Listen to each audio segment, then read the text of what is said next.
Si voilà, on oublie votre amitié avec Nicole. La réponse est oui. Non, mais ça n'existe pas, ça n'existe pas. Je peux pas vous dire. Okay. Alors le filet mignon, c'est pour les nanas, on le sait. Tout d'abord, je mange jamais au Beef Bar. Oui, il n'y en a pas. Moi, je les respecte, je les comprends pas, mais je les respecte. C'est les Français qui nous disent. Oui.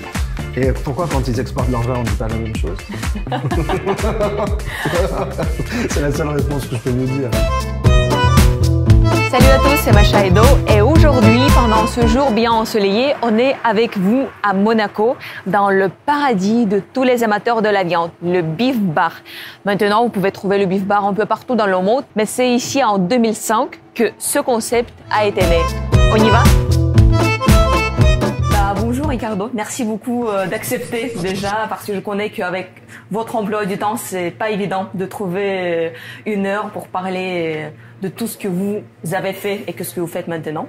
En fait, j'ai préparé une liste des questions, mais avant le temps qu'on a préparé tout ça, j'ai eu le temps de parler un peu avec votre équipe et j'ai décidé de changer un peu. D'accord. Parce que pour moi, je parle assez souvent avec les restaurateurs, pour moi, l'équipe, c'est une réflexion de vous. Et ici, j'ai vu des gens qui travaillent 15 ans, qui sont toute l'équipe, les gens, ils sont aimables, ils sont professionnels. En restauration, c'est pas toujours qu'on a ce type de personnage, ce type de gens.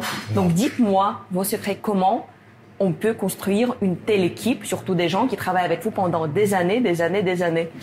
Alors, c'est une très bonne question. Vous savez, j'ai pas la recette miracle, mais c'est vrai que je pense que c'est beaucoup d'amour en fait, et c'est des gens qui c'est eux qui font le restaurant en fait, c'est pas moi j'ai eu l'idée du concept, j'ai l'idée de la vision, mais on a la chance de garder des gens, mais pour les garder il faut les motiver, c'est pas qu'un côté financier, absolument pas, évidemment ça joue, mais c'est surtout qu'ils se sentent bien, qu'ils aient des bonnes conditions, qu'ils aiment le produit. Et c'est vrai que ce restaurant là, c'est un des restaurants qui a le moins de turnover du groupe, peut-être il y en a d'autres aussi.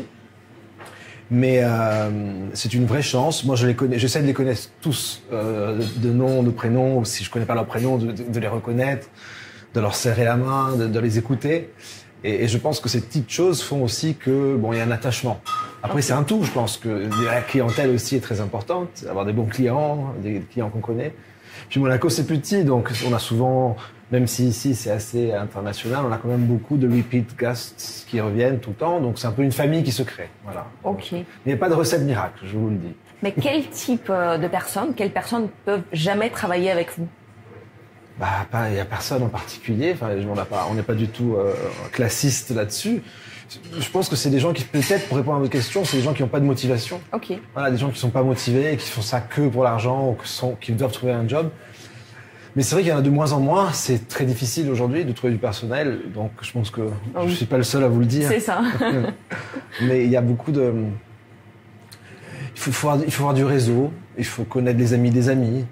Donc, les gens, en général, je ne pense pas qui ne peut pas travailler. Je pense qui peut rester et qui veut rester. Voilà. Donc, j'essaie de me plonger beaucoup là-dessus avec les DRH, d'essayer d'avoir un corporate, une éthique de travail. C'est vrai qu'ils me ressemblent. Moi, j'aime bien les gens qui sont motivés, qui ont envie, qui ont faim. L'employé doit avoir faim. C'est ça. C'est aussi pour lui. C'est visible. C'est vrai que c'est difficile et c'est visible. Donc, nous sommes maintenant à Monaco. Et ça fait un mois, peut-être quelques semaines, que vous avez ouvert le Petit Beef Bar à Nice. Et d'après ce que j'ai lu, avant, vous avez eu déjà un Beef Bar à Nice qui était fermé dans quelques mois après le début de travail. Si vous pouvez nous raconter un peu l'histoire de Beef Bar à Nice. Alors à Nice, avant Beef Bar, j'avais déjà un premier concept. Mon tout premier concept, on était sur course à Léa. Oui. Et c'était un truc à l'italienne très simple. D'accord. Qui marchait pas très bien. Parce que c'était mon premier restaurant. Oui. Et puis j'ai compris beaucoup de choses avec ce restaurant. Mais c'était avant le Beef Bar à Nice. C'était en 2003. Donc, et on a ouvert en 2005. Ok. Et quand on a ouvert le Beef Bar, ça marchait assez bien tout de suite. Oui. Et même si c'était beaucoup plus traditionnel, c'est un steakhouse un peu plus à l'ancienne, si vous voulez. Il y a 20 ans aussi, c'était pas les mêmes choses. Et vu que le petit restaurant de Nice était pas super, il était placé au Cours Aléa, je me suis dit, écoute, pourquoi ne pas le transformer ça s'appelait Beef Bar Junior à l'époque. Ok. Donc, toujours les côtés des petits, des juniors. Et il avait bien marché. Il avait bien marché, on était contents. Mais après, c'était encore au tout début, on n'avait pas encore une structure énorme et on a eu une offre de rachat du restaurant. Et on s'est dit, écoute, concentrons-nous sur Monaco. Mais je me suis toujours souvenu que Nice est une ville que moi j'aime beaucoup. Et on était toujours du mauvais côté du cours Saleya. Donc je me souvenais de tous les problèmes de ce petit resto. On n'était pas du côté du soleil, on était le cours Saleya. Okay. Le cours Saleya, c'est peut-être que des touristes, et il n'y a pas les Niçois qui y vont, toute l'histoire, tout ça. Bon. Et donc, quand l'opportunité s'est avérée d'ouvrir avec Nicole de la petite maison, avec Philippe, mon associé historique, et avec Nicolas, ils avaient repris la terre de truffe. Ils m'ont dit, qu'est-ce qu'on pourrait faire, Ricardo, faisons un concept. J'ai dit, non, on va pas faire un concept. Remettons le petit beef bar, parce que maintenant j'en ai plusieurs dans le monde, des petits beef bars. En fait, c'est un beef bar plus petit pour les petites villes. Après, on peut parler du concept. Mais faisons ça. En plus, t'as la petite maison, t'as le petit beef bar, c'est mignon. Et je sais qu'il y avait une demande à l'époque. Il n'y a pas de restaurant forcément focus sur la viande à Nice. Puis 20 ans plus tard, la marque est quand même beaucoup plus connue. Beaucoup de gens de Nice venaient ici. Et on a voulu faire un truc beaucoup plus bistrot, beaucoup plus familial. Plus simple, si je dirais, avec des plats un peu différents, mais en gardant l'ADN de la marque. Voilà. Donc, j'ai toujours eu un attachement à Nice. Et puis, ça permet aussi, quand on va développer cette marque, d'aller emmener les clients potentiels qui veulent acheter la marque ou la franchise.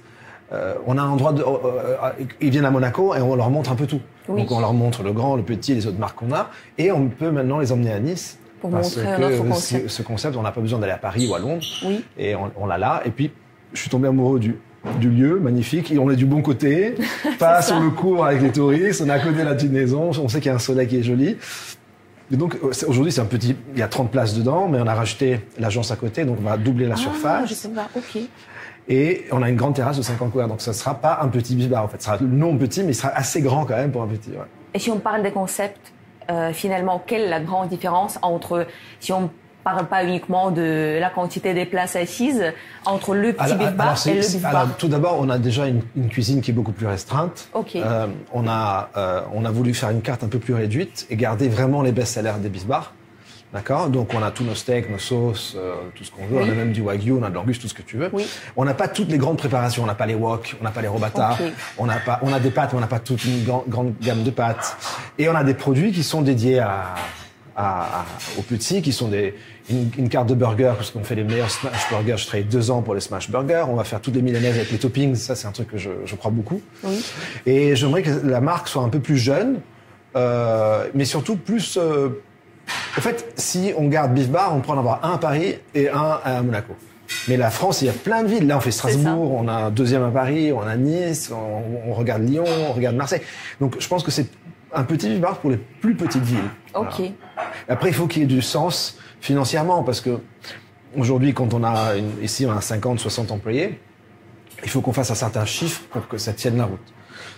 On sait très bien et pertinemment que le pouvoir d'achat ne veut pas permettre dans certaines villes, vu la taille, de faire le même modèle que ce qu'on appelle nous les flagships. Et donc voilà, les petits, c'était une idée que j'avais eue pendant le Covid, et de dire pourquoi c'est pas forcément moins cher, c'est forcément pour les plus petites villes. Donc on essaie de restreindre, d'avoir moins de postes en cuisine, mais de garder toujours l'ADN. Alors j'aime bien le nom petit parce que nous on est à Monaco, on parle français, et puis on les oriente dans un look plus bistrot aussi, là, au niveau architectural. On les a nappés par exemple. J'ai nappé, on a fait des beaux dessins de nappes, on a fait plein de choses. C'est bien. Mais quel type de public vous visez pour le petit beef bar? C'est plutôt je pense que le même client, de la petite maison ou Ça peut être les clients de la petite maison, ça peut être les touristes, ça peut être les Niçois.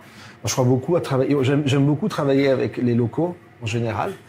On essaye aussi d'être très démocratique. Le midi, on a des formules à 29 €, je crois. Là-bas, c'est pas très cher. Le soir, on en a pour toutes les bourses. C'est sûr que si on veut dépenser un super double entrecôte de wagyu, on peut.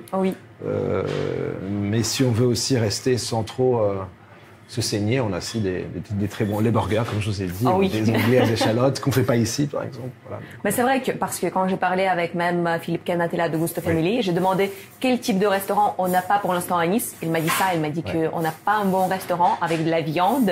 Et maintenant, voilà, c'est fait grâce à vous. Mais... J'espère. C'est au tout début, donc on est encore au début, on doit encore se rôder. Vous savez, au début, tout le monde a des grosses attentes et nous, on a de gros problèmes au début. C'est toujours comme ça, c'est toujours comme ça. Mais je ne sais pas si vous visitez assez souvent d'autres restaurants à Nice, parce que vous avez déjà pas mal de vos propres restaurants à Monaco et c'est pas très loin. Oui. Mais si vous pouvez nous donner vos restaurants que vous préférez quand vous visitez Nice. Évidemment, la petite maison. Ok. Mais en plus, je connais Nicole depuis beaucoup d'années et c'est une amie, une associée maintenant, donc toute leur famille. Donc, oui. J'y allais, même avant on a toujours voulu faire un truc ensemble. Et j'ai toujours voulu, même moi, emmener la petite maison dehors. Et maintenant, c'est elle qui amène le petit boulevard là. Donc, je vais évidemment là-bas. Nespo a fait un très bon travail aussi, évidemment. Et moi, j'adore chez Davia. Ok. Mais je ne sais pas le secret. Tous les restaurateurs me parlent de chez Davia. C'est Écoutez, je ne sais pas ce qui s'est passé, mais je l'ai découvert il y a un an et demi. Oui. Et ce sont des ondes, des auras, et puis le mélange de la cuisine. Je crois que c'est un chef d'origine japonaise avec une française, c'est ça. C'est ça. Voilà, rien que ça fait rêver. Et puis on s'y sent bien. Bon, problème de lumière, la seule chose que je pense. Si je peux leur dire baisser la lumière, c'est pas. On va passer l'info. Le seul problème, c'est la lumière. Et puis j'adore cette magnifique table de dessert qui est là ouverte. C'est vrai. Et puis la façon de faire. On entre, on n'est pas, au fait, c'est pas parce que tu es qui tu es que tu auras une table forcément. Ils sont beaucoup plus. C'est ça. Tu viens, tu manges, et tout le monde est bienvenu et on fait pas de distanciation, différenciation. C'est ça. Et ça, j'ai bien aimé. C'est ça. Et si on parle, parce qu'on a déjà noté certaines fois la petite maison, c'est vraiment quelque chose que c'est très difficile à comprendre parce que, par exemple, si on prend le Beef Bar, on peut décrire pourquoi vous avez du succès. C'est beau, service, nourriture, tout. Petite maison, il y a beaucoup de gens qui me disent, même quand je parle, moi j'adore la petite maison. Mais quand je parle de la petite maison, il y a beaucoup de Français qui commencent à râler, me dire, mais non, on peut manger la même chose, mais moins cher là et là et là. Oui, mais ça c'est la mentalité. Quel est le secret? Alors je n'ai rien contre les Français, mais ça c'est une mentalité aussi française. Alors peut-être c'est des gens qui n'ont pas pu avoir une table ou qui n'ont pas pu rentrer, qui ont en général ce discours. Après, moi, j'ai la chance que Nicole m'adore, donc j'ai pas eu ce problème. Si, on oublie votre amitié avec Nicole, juste on parle comme avec le professionnel en secteur de restauration. Ils n'aiment pas la viande exclusive. C'est vraiment, les plats, ils sont simples. Quel est le secret de la petite maison? C'est justement la simplicité. Okay. Je pense, et la régularité. Vous savez, aujourd'hui, dans ce métier, la régularité est plus importante que tout. Ouais. Quand on vient, il faut qu'on mange et on mange bien. Et quand on retourne, il faut manger aussi bien. C'est le même problème que j'ai dans la viande, c'est le même problème que j'ai partout, surtout avec la viande d'origine européenne, où c'est très difficile d'avoir de la constance. Donc je pense que là-bas, elle a réussi. Tu vas à Nice, tu as envie de manger du niçois, et c'est un peu côté glamour aussi. Il faut dire qu'il c'est pas que le produit, c'est l'ambiance, qui est à côté de toi, tu peux rentrer ou pas, tu regardes le spectacle, parce que c'est quand même un spectacle, la petite maison. Oui. Et c'est une marque qui est aujourd'hui au rayonnement international. Donc, il faut savoir que c'est pas... Parce que moi, je dis souvent qu'il y a des concepts, c'est soit des concepts, ou soit des lieux. Il y a des lieux qui sont prédestinés à être remplis, mais que tu exportes le concept qui est dans ce lieu, et forcément, ça ne marche pas tout le temps. Puis, tu as des concepts où tu peux les exporter. Il ne faut pas se planter dans les lieux, mais ils sont exportables. Voilà. Donc, il faut créer. La création du concept, c'est la vraie difficulté de ce métier. Il faut comprendre que les gens viennent pour le concept. Le concept, c'est quoi? C'est l'ensemble de choses, c'est bien la carte, de la musique, de l'architecture, qui font que on garde un ADN qu'on puisse exporter et qui parle au client qui est voyageur. Donc c'est pour ça qu'il n'y a pas... On est en train de voir une vraie évolution entre le chef et les étoiles d'un côté et nous, qui sont des concepteurs et des marques, de l'autre. Donc ça, c'est un vrai changement que la restauration est en train de... Et j'en parle souvent à la presse et tout ça, parce que les marques sont en train de prendre un rôle, sans rien enlever aux étoiles, sans rien enlever aux chefs. Moi, je respecte énormément, c'est parce que je sais faire. Je vous répète, je ne sais pas cuisiner, donc faire un restaurant étoilé, pour moi, ça serait inimaginable. Puis c'est très personnel, l'étoile. C'est quelque chose d'assez unique. Et la gastronomie, c'est très français aussi. Mais ce qu'on voit aussi, c'est que les gens recherchent des marques, et à l'étranger, c'est plus facile de s'implanter. quand la marque elle est connue. Et on a parlé de continuité. Comment, je ne sais pas déjà, si vous pouvez dire que on peut goûter la même qualité de la viande dans tous les beef bars. Donc, alors, ça va être bizarre la comparaison, mais comme on dit, il y a McDo et l'idée de McDo que tu as ton cheeseburger le même au Japon, aux États-Unis, en France, c'est le même goût. Est-ce que vous avez réussi à avoir le même goût de la viande partout dans le monde entier? Alors, au niveau de la viande, la réponse est oui. Ok. Dans le maximum des cas. D'accord. Il se peut que certains pays n'autorisent pas pour des raisons politiques ou pour des raisons sanitaires ou pour des raisons que je ne reconnais pas certains produits. Ok. D'accord. Donc là où on n'arrive pas à avoir nos produits, on essaye de trouver des solutions. Mais tout ce qui est au niveau de l'Europe, tout ce qui est au niveau du Moyen-Orient, tout ce qui est au niveau des États-Unis, on peut avoir les mêmes viandes, les mêmes origines, les mêmes labels, tout. Ça vraiment, c'est mon travail de famille. Par contre, on travaille aussi beaucoup avec des viandes locales dans certains pays. En France, on a la viande française, en Italie, la viande italienne. Là, on ouvre en Écosse, on avait en Écosse, on a la viande écossaise. Là, on ouvre à Prague, on va avoir la viande locale. Donc, on essaie aussi d'embrasser la culture dans laquelle nous nous invitons. Okay. Et il y a beaucoup de très bonnes viandes dans beaucoup de pays. Et puis, c'est peut-être ça la seule différence, c'est qu'on travaille aussi du produit local, qu'on ne travaille pas forcément partout. Ok. Si on parle pas de Kobe, la meilleure viande pour vous, c'est de quel pays? Si vous devez choisir une seule. Mais c'est comme le vin. On me demande toujours quel est le meilleur vin, mais ça n'existe pas. Ça n'existe pas. Je peux pas vous dire. Un jour, je veux une viande très grasse et persillée. Un jour, je veux un filet. Un jour, je veux du wagyu japonais. Mais si on vous demande, vous devez choisir uniquement une partie, je ne sais pas, un steak que vous allez manger pendant toute la vie. Non, pour toute la vie. Non, mais moi aujourd'hui, par exemple, je crois qu'il y a beaucoup de découpes qui sont moins connues. Oui, par exemple. L'onglet, la hampe. Des choses comme ça. Et on fait en exemple, on fait un onglet de veau ici. On dit pas que c'est l'onglet de veau. On appelle le persillé, on appelle le steak frites, et c'est la numéro 1 des ventes, parce que parfois un onglet c'est pas vendeur. C'est ça. Mais si tu l'appelles pas l'onglet, et tu mets des frites et tu l'appelles le steak frites du beef bar, ça va se vendre beaucoup mieux. C'est vrai. Les appellations, ça fait tout sur une carte, ça fait rêver. C'est la première chose qu'on voit. C'est vrai. Donc ça c'est primordial. C'est vrai. Mais est-ce qu'on peut dire, d'après que la personne choisit quel type de steak, que c'est un professionnel ou c'est quelqu'un qui est débutant dans la gastronomie, je ne sais pas, de la viande? Non, si on prend, je ne sais pas, filet mignon, c'est quelque chose pas pour les professionnels. Et si on prend l'onglet, donc ça c'est vraiment je pense pro. que c'est pas une question de pro ou de pas pro, c'est une question vraiment de goût. Okay. Alors le filet mignon, c'est pour les nanas, on le sait. Elles arrivent, elles sont pas plus bêtes que les autres. Il y a même moi, j'adore les filets mignons parfois. Mais c'est vrai que quand on est amateur de viande, en général, on aime le goût plus prononcé. Oui. On aime la viande persillée. C'est ça. On aime la viande filandreuse, on a dit. Donc c'est ça. Voilà. Et ça, c'est forcément pour les gens qui sont plus connaisseurs, mais parce qu'ils sont plus amants de la viande. C'est ça. Et c'est vrai que c'est une industrie qui est assez méconnue. Donc il faut apprendre, il faut du temps. C'est pas évident à apprendre la viande. C'est pas les races, l'alimentation, la constance, d'où ça vient, les découpes. Parce que celui qui voit ça, il peut imaginer que c'est tout pareil. Moi, je sais vous dire exactement quel muscle est chaque pièce. Donc, oui. Mais vous, est-ce que c'est souvent que vous mangez de la viande? C'est tous les jours? C'est une fois par semaine? Non, j'en mange moins forcément. Ok. J'en mange moins parce que je suis... C'est par période, parce que j'ai pas envie forcément de venir... Tout d'abord, je mange jamais au beef bar. Ok. Non. Très peu. 2-3 fois pour le travail, parce que je suis...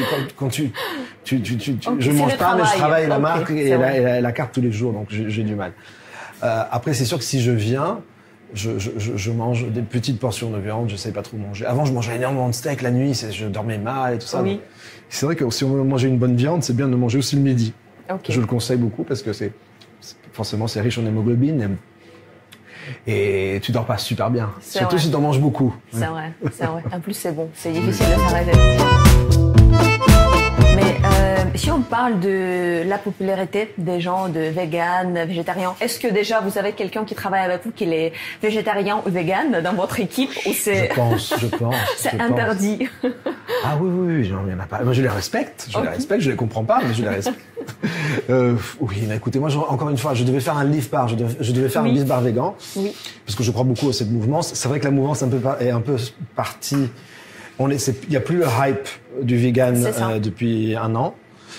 Et donc, juste à côté, on devait faire un Leaf Bar, que je trouvais le nom très sympa, mais on a grandi, on a racheté le deuxième local à côté, donc on va faire Beef Bar asiatique, avec les barbecues coréens sur table. Ok. Mais c'est non parce que la cuisine végétarienne, le concept végétarien n'est plus populaire et c'est juste les gens... Non, pas que c'est pas plus populaire. Il y a des gens qui sont vraiment végans, végétariens, mais il y en a aussi beaucoup qui le faisaient par mode, je pense. Après, moi, je vous répète, j'ai failli faire ce restaurant. Je regrette pas de ne pas l'avoir fait parce que je pense que peut-être qu'à Monaco, ça marcherait. Ok. Et pourquoi pas un autre jour. Mais c'est une question d'opportunité, encore une fois, de lieu, parce que c'est pas évident. C'est Monaco, il faut connaître. Hein, parce que quand on ouvre un restaurant, il faut que ça marche. Donc, tout le monde dit, pourquoi tu amènes pas cette marque ou cette marque ou cette marque? Mais le restaurant, il faut qu'il soit plein, midi et soir, 360 jours par an. C'est ça. Et donc, c'est facile. Tout le monde doit remplir le week-end, faire un restaurant festif. Mais le lundi midi, après, qu'est-ce qui se passe? Donc, c'est ça la vraie difficulté. C'est vrai. Et avant de me préparer bien pour notre interview, j'ai regardé beaucoup de vos autres interviews. Et dès que c'est quelqu'un qui prend interview pour la presse française, quand tu commences à lire les commentaires, je ne lis pas. Ouais, mais moi, parce que les commentaires, en fait, ça te donne un peu l'esprit des gens qui regardent ça. C'est les haters, si vous parlez. Sont les gens qui comprennent pas, qui parlent uniquement, ils parlent pas de la viande, ils parlent pas de tout ce que vous dites, mais ils parlent uniquement de l'idée que c'est pas possible, c'est pas écologique de transporter de la viande de l'Australie, du Japon, et pourquoi il faut le faire si on a de la viande ici en France. Donc, comment, comme vous lisez pas les commentaires, comme ça j'ai fait ce travail pour vous. Comment vous pouvez répondre? Parce qu'il y en a vraiment beaucoup, je pense que beaucoup de gens. C'est les Français que vous dites? Oui. Et pourquoi quand ils exportent leur vin, on ne dit pas la même chose? C'est la seule réponse que je peux vous dire. D'accord. Si on doit refaire le monde comme ça, alors on mange plus rien, on reste là, on travaille plus, on prend plus la voiture, on prend plus l'avion, on fait plus rien. J'adore. Il faut que ce soit 2 poids 2 mesures. Donc voilà, alors on boit plus du vin français nulle part, on reste là. C'est aussi parce qu'il y a de très bons produits ailleurs. On a la chance de pouvoir les faire goûter, on a la chance de pouvoir les importer. Et puis vous savez, moi je suis un businessman, je suis un acheteur et un vendeur. Oui. Rien ne me l'interdit, et au contraire, on me dit souvent merci. Et puis voilà, c'est tout. Je pense qu'il y a une demande. C'est pas moi qui l'ai inventé. C'est un business, un marché. Il y a une demande, la réponse elle est là. Comme il y a une demande pour du bon Bordeaux aux États-Unis, je pense qu'il y a une demande pour du bon Wagyu en Europe. C'est ça. Si vous pouvez nous décrire votre journée type du travail. Alors, moi, je n'ai pas les horaires de bureau, évidemment. Donc, j'essaie d'aller moins au bureau ou faire des réunions au bureau. Oui. Mais moi, je veux essayer aujourd'hui de me consacrer beaucoup plus à la créativité. Mais comment ça se passe? Vous promenez en créant quelque chose ou vous travaillez dans les restaurants? Comment ça se passe? Tout avec mon iPhone. J'ai une application de notes. Ok. Et je mets toutes mes idées dessus. J'envoie toutes les photos au bureau marketing, au bureau culinaire, au bureau opérationnel. Et puis je gère les problèmes, en fait. Mais c'est vrai que là, on est en train de grandir énormément et on est en train de se structurer aussi. Donc c'est vrai que d'où on est parti il y a 20 ans à aujourd'hui, mon travail a complètement changé, complètement changé. Je sens aussi une sorte de responsabilité beaucoup plus grosse. Oui. Et puis je dois être 2-3 ans en avance. Donc c'est ça la difficulté, c'est que je dois me projeter pour pouvoir orienter la société, prendre des ouvertures, des décisions, où est-ce que je vais aller, tout ça. Le plus difficile. Mais où vous trouvez les idées en fait? Vous regardez d'autres idées dans d'autres pays? Je voyage énormément, j'ai la chance d'être inspiré beaucoup. Je suis très curieux comme garçon. Donc c'est vrai que j'ai beaucoup d'idées, je ne sais pas d'où elles viennent. Et puis j'essaie de les mettre en place, de les internationaliser, de les conceptualiser comme on vient de le dire avant. Une petite question sur les voyages, comme vous voyagez beaucoup, moi j'adore voyager. Si vous pouvez nous raconter peut-être le voyage le plus extraordinaire qui vraiment vous souvenez le plus? Alors, ou une expérience. Vous savez, j'ai la chance, comme vous avez dit tout à l'heure, d'exporter les meilleurs viandes du monde. Oui. Et donc j'ai la chance d'aller dans les endroits les plus incroyables au monde. Donc là, dernièrement, j'étais en Namibie parce qu'on exporte du Wagyu de Namibie. Je ne connaissais pas du tout le pays. Et c'est vrai que c'était un pays magique. Par exemple, j'ai fait un tour en montgolfière, j'ai vu les plus beaux reliefs de la Terre, des gens incroyables. Puis, je vais une fois par an au Japon aussi. On est obligé parce qu'il y a un gros événement pour la vente aux enchères de bœuf de Kobe. Et donc je vais tout le temps, j'en ai fait un point d'honneur. Et là, je découvre aussi une autre mentalité, une autre façon de vivre. J'adore cette... Je pourrais jamais y vivre. Ouais. Mais une semaine par an, c'est vraiment incroyable. C'est vrai. Je me pose toujours la question comment ce peuple vit sur la terre quelque part. C'est notre planète. C'est noble. Pour moi, c'est noble, vous savez. Et voilà, donc je découvre toujours de belles histoires. Là, je suis allé en Argentine, ça faisait très très longtemps que j'étais pas allé en Argentine. Et j'ai eu la chance de découvrir encore une fois des magnifiques gens aussi. Donc ouais, j'ai la chance de beaucoup voyager. Et je remercie tous les jours ce métier, aussi bien celui de la viande que celui de la restauration, qui me permet de voyager. Oui.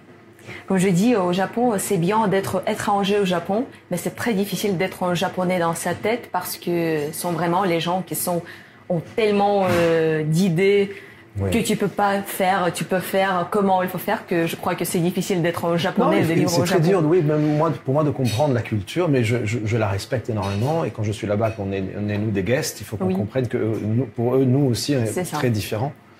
Mais c'est un pays que j'admire. Vraiment, j'admire ce pays, sans trop le connaître, parce qu'encore une fois, j'y vais pour le travail et puis je fais la fête, je pars pas en méditation, je pars pas dans les montagnes, je suis un gros fêtard. Donc, je m'amuse aussi, parce que c'est important aussi de se relâcher un petit peu. C'est ça. Aujourd'hui, d'après vous, qu'est-ce que les gens recherchent dès qu'ils viennent dans un restaurant ? Bien manger, avoir un service, l'atmosphère. L'expérience, on appelle ça l'expérience, tout simplement. Qu'est-ce que c'est l'expérience ? L'expérience, c'est un ensemble de choses. C'est un ensemble de choses qui peut être le mood, l'énergie, la nourriture, le service, la reconnaissance, l'emplacement. C'est un tout. Souvent, les gens pensent qu'on vient au restaurant pour manger. La différence de ce que moi je pense que certains de mes concurrents, c'est que moi j'axe tout sur la nourriture avant tout. Et après le reste, c'est un petit peu, c'est pas que c'est moins important, mais ça suit. D'autres restaurateurs mettent moins l'accent sur la nourriture et plus l'accent, par exemple, sur la fête ou sur l'ambiance. Moi, je sais pas faire du festif. C'est pas un truc je sais pas le faire. Voilà, je sais pas le faire, pas trop le faire, et donc je me consacre sur ce que je fais faire. Mais ça veut pas dire des restaurants ennuyeux. Donc, des fois, j'ajoute des choses. Mais je pense que les gens, ils recherchent une identité liée à l'expérience. Donc, il faut bien leur donner l'identité de l'expérience, en fait. Il faut qu'ils sachent que quand ils viennent au bif, c'est comme ça. Quand ils viennent à Zeffirino, c'est comme ça. Quand ils vont à Sonki, c'est comme ça. C'est ça qui donne, encore une fois, la force au concept, et pas que au lieu. Donc c'est très difficile de définir qu'est-ce que c'est une expérience. C'est un tout qui doit tenir un équilibre. Voilà. Et comment vous choisissez des endroits pour l'ouverture de votre prochain beef bar ? Est-ce que c'est juste, il y a les partenaires qui vous demandent d'ouvrir dans tel hôtel ? Il y a beaucoup de villes dont on sait qu'on veut s'implanter, parce qu'on sait que la clientèle pourrait être sensible à la marque, si c'est pour Beef Bar ou pour une autre. Et puis donc là, on essaie d'être proactif, comme quand on cherche à Londres, on a cherché à Milan, et en général, ces restaurants, ce sont les nôtres, ceux de propriété. Et puis il y a beaucoup d'opportunités qui se manifestent à nous, et là, on décide si oui ou non le partenaire, ou l'emplacement, ou l'hôtel, ou la ville, ou le lieu correspondent à la marque. Ok. Et c'est ça, le plus dur, c'est de dire non à des endroits assez intéressants, mais qui ne sont peut-être pas parfaits. Okay. Aujourd'hui, j'apprends, parce que moi, j'ai tendance à dire oui tout de suite, et puis mes équipes disent attention, parce que c'est pas forcément... Il vaut mieux en faire moins et mieux. J'ai appris ça aussi sur le tas. Et donc, cette opportunité, aujourd'hui, a fait que, bon, on en a pas mal. Aujourd'hui, on a une quarantaine de bifs, 20 en construction. Donc, aujourd'hui, on en a 20 en construction, donc j'ai dû un petit peu freiner. Mais voilà, donc, plus t'en as, plus t'as des problèmes. Mais bon, on l'a voulu. Et on va pas aller se plaindre. Mais c'est vrai plus on a, plus t'as du monde, plus t'as du personnel, plus t'as des problèmes, plus t'as organisé, géré. C'est vrai. Et si on ne prend pas le beef bar à Monaco, quel est votre beef bar préféré ? Parce que je crois que c'est quand même le beef bar à Monaco qui est préféré. C'est pas le plus beau au niveau architectural du tout, parce qu'il a besoin d'être fait, celui-là. Oui. Mais je pense que c'est celui de Milan. C'est vrai ? Oui. Pourquoi ? Parce que tout d'abord, il est dans une église, il est dans une chapelle. Donc on a réussi à reconstruire un restaurant dans une église. De très bonnes ondes, et parce qu'on a fait un bar. Pour la première fois, on lance aussi une deuxième marque qui s'appelle Rumore, qui est un bar. Parce que c'est un peu ce qui se passe dans les restaurants, créer des bars aussi, pour essayer de garder le client le maximum. Et on a fait un bar qui est assez magnifique, qui s'appelle Rumore, et qui est un live bar, jazz bar, et ça plaît énormément. Et je pense qu'il y a une bonne entente entre le resto, le bar et la plus belle place d'Italie. Parce qu'en fait, à 2000 ans, c'est dans un séminaire, dans un archevêché, Oui. et c'est simplement somptueux. Est-ce que vous avez les tabous gastronomiques? Il y a un plat, un produit qu'on ne pourra jamais voir dans vos établissements? Une assiette carrée. Pourquoi? Parce que moi, je pense que les assiettes doivent être rondes. Ok. Ça, d'abord, c'est fondamental. Ok. Et trop de fusion, ça me dérange aussi. Par exemple? Non, mais quand on essaie d'en mettre trop, vous savez, des fois, il suffit de peu de choses, il faut que la simplicité parle pour elle-même. Oui. Et puis, j'aime pas trop tout ce qui est très gastro.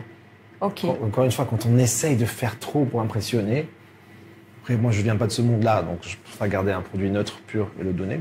Mais ça, encore une fois, c'est une question de goût et de couleur. C'est vrai. Voilà, C'est vrai.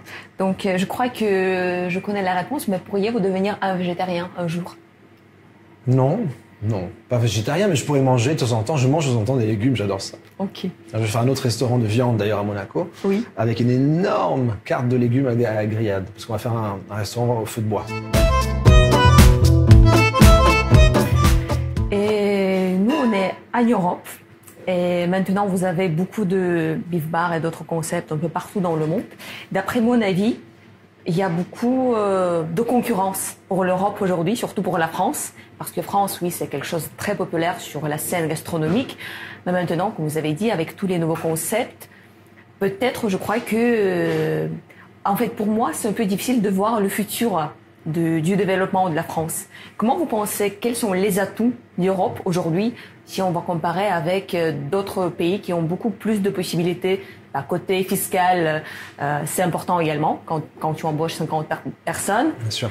Quel est l'atout pour vous? Quel est le futur de l'Europe si on compare avec d'autres pays comme Dubaï, Chine, même Japon? Bon, écoutez, du point de vue culinaire, je parle, je peux Oui. parler au niveau de... Je pense que l'Europe, c'est un musée, vous savez, et on dit souvent que Paris est un musée, Milan est un musée. Et quoi qu'on fasse, l'Europe reste l'Europe. Et l'Europe fait rêver. Donc, ce qu'il faut, c'est essayer de se mettre dans des endroits où le touriste, le local, ils viennent. C'est important aussi de ne pas s'endormir sur une cuisine qui n'évolue pas. Et je pense que plus on avance, plus les jeunes ont un autre sens gustatif. Et les restaurants qui pensent qu'ils ont tout compris parce qu'il y a 20 ans ça marchait, on voit qu'il y a un peu plus de mal. Donc je pense qu'il faut qu'on adapte aussi le palais. Il faut que les restaurateurs adaptent aussi leur stratégie de carte. Et ne pas penser que parce qu'on a marché ou parce qu'on est en France ou parce qu'on est en Italie qu'on est les meilleurs. Il y a toujours à apprendre. Et c'est vrai que, je répète, il y a une énorme opportunité en Europe. Moi, je ne pense pas qu'il y a... Oui, c'est sûr, il y a des récessions, il y a beaucoup de problèmes économiques, mais il y a toujours la place pour des concepts comme les nôtres, s'ils sont bien étudiés, bien positionnés. Et je vous répète, on n'a jamais eu autant, on va avoir autant, je pense qu'on va avoir énormément de touristes. Et on est quand même dans des pays magnifiques. Prenez Monaco, prenez l'Italie, prenez Paris. Voilà. C'est sûr que des endroits comme Londres, c'est un peu plus difficile, on le sent. Je le sens aussi chez nous. Mais bon, il y a des up and down. Donc ce qui est important aussi, c'est pour notre groupe, qu'il y ait un bon mapping, si vous préférez, pour qu'on minimise les risques un peu partout, parce que ça ne va pas que bien ça va toujours, il y a toujours des up and downs, comme vous voulez, dans ce métier-là. Et surtout, je vous répète, un restaurant qui voulait très bien marcher l'année dernière, parce qu'il y a un problème, une crise ou n'importe quoi. On est tous humains, donc il faut qu'on minimise les risques, et c'est ce qu'on est en train de faire. Vous pensez que s'il y a un restaurateur qui dit qu'il presque jamais visite ses concurrents, d'autres restaurants qui presque voyagent pas, ça va être un problème pour lui dans certains temps? Peut-être pas forcément. S'il marche très bien, il veut rester comme ça. Mais moi, c'est pas ce que je fais. Moi, je voyage tout le temps. Je m'inspire, je regarde. Mais je suis jamais jaloux. Je suis toujours admiratif des concurrents. Et d'essayer de comprendre pourquoi ils marchent et pourquoi ils marchent aussi bien. Et ça me remet beaucoup en question. Voilà. Donc, Et beaucoup de gens regardent notre groupe aussi en disant bravo, comment tu fais, mais bon, il n'y a pas de, je sais pas, il n'y a pas de recette miracle. Il faut toujours être actif et toujours être, il faut toujours sentir. Ce métier, il faut le sentir, ça se sent. Je sais pas, tu sens, je rentre dans un endroit, je sens les ondes, je vois, j'ai une orientation, qu'est-ce qui va se passer. Voilà. Il n'y a pas de, j'ai pas de recette. Malheureusement, sinon ça serait très facile. Et si on va vous demander de se présenter, de décrire en une seule phrase, qu'est-ce que vous faites? Comment normalement vous répondez? Mais parce que souvent on pense que je suis un pur businessman. Et moi j'ai beaucoup l'impression d'être un créatif plus que tout. Donc ouais, je suis plus un directeur artistique de la restauration. Ok, donc on peut l'écrire comme ça, oui, directeur. Absolument.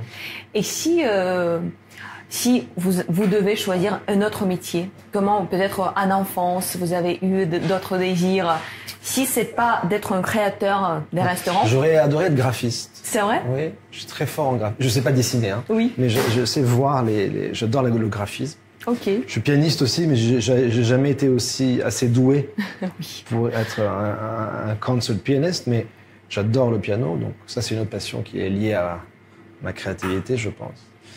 Donc c'est les deux vrais métiers que j'aurais aimé faire, Okay. mais celui-là, je devais être trader de viande et je suis devenu restaurateur, donc je l'ai choisi. Je l'ai choisi aussi, je l'adore, je pourrais rien faire d'autre.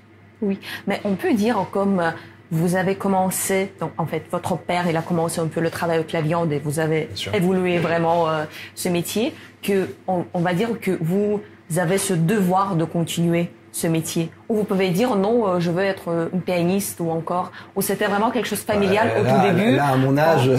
Oui, mais au début, vous avez commencé, ça fait déjà quand même. Mais j'ai toujours pensé que je n'avais pas le choix. J'ai toujours pensé C'était votre idée ou c'était plutôt... Non, c'était l'idée de mon père, de ma famille. Je n'avais pas le choix. Tu dois faire ça. Okay. Après, j'ai trouvé ma place dans cet espace. Oui. Voilà. Et c'est ce que j'ai fait. Je me suis exprimé. C'est pour ça que j'ai réussi à faire la restauration.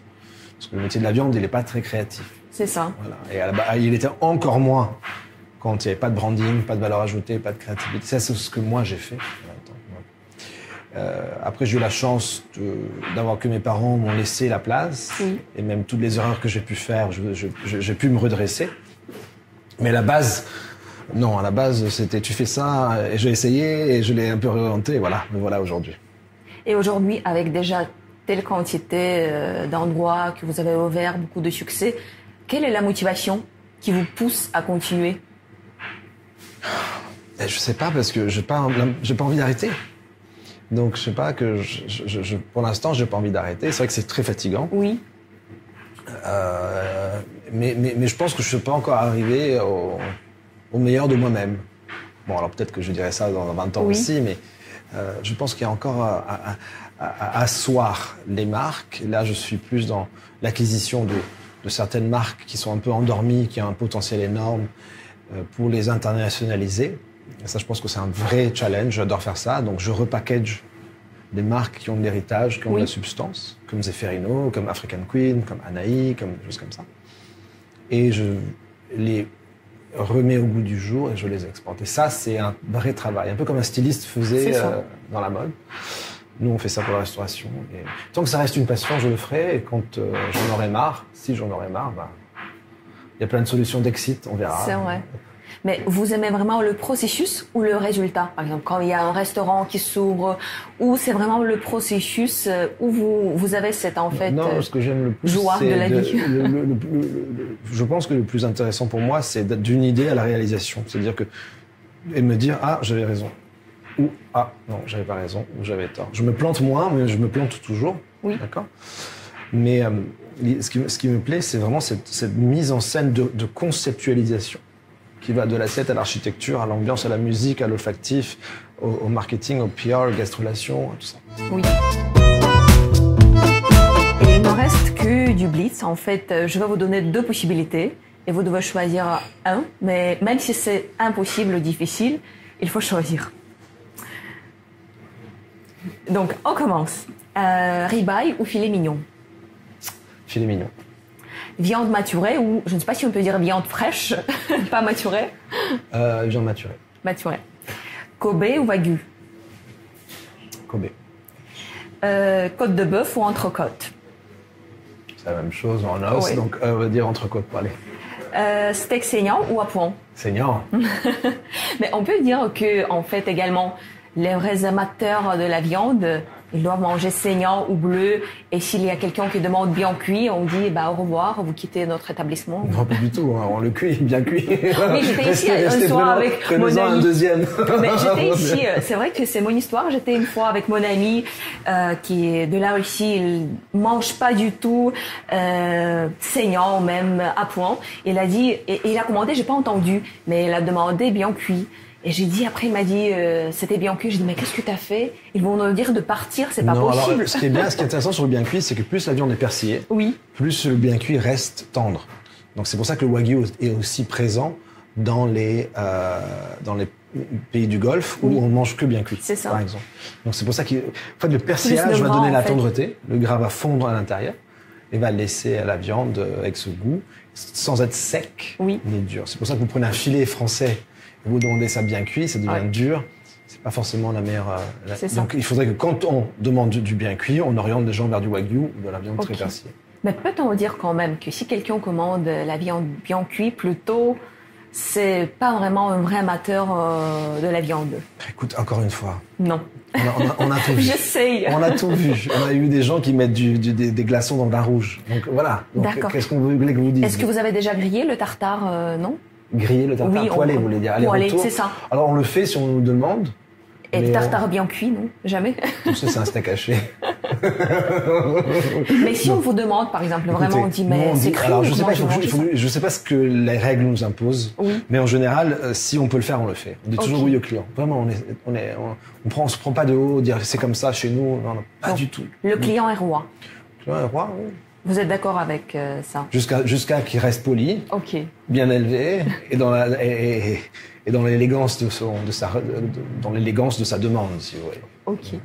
Bon, on continue avec notre blitz. Allez. Donc ici, je ne sais pas, beurre ou huile d'olive pour la cuisson? Beurre. Mais normalement, la viande, il faut rajouter de la matière grasse, c'est pas... Non, nous on le fait pas. Ok. Mais on peut mettre un peu de beurre à la fin. Ok, pour avoir le goût... Nous, on a une spéciale sauce beef bar qui est une espèce de beurre et on met à la fin si on veut. C'est délicieux. Truffe noire ou truffe blanche? Blanche. Cuisine française ou cuisine italienne? Italienne. Mais ici, je crois que je connais. Restaurant étoilé ou bistrot authentique? Bistrot authentique. Grillade au feu de bois ou cuisson sous vide? Grillade au feu de bois. Tokyo ou New York pour ouvrir un restaurant? New York. Pourquoi? Parce que je comprends mieux la mentalité. Ok. Je comprends mieux le pays. Ok. Dîner tranquille à la maison ou sortie gastronomique? Dans une sortie gastronomique, si elle est bien faite, c'est quand même pas mal. Parce que tu peux rester à la maison tous les soirs.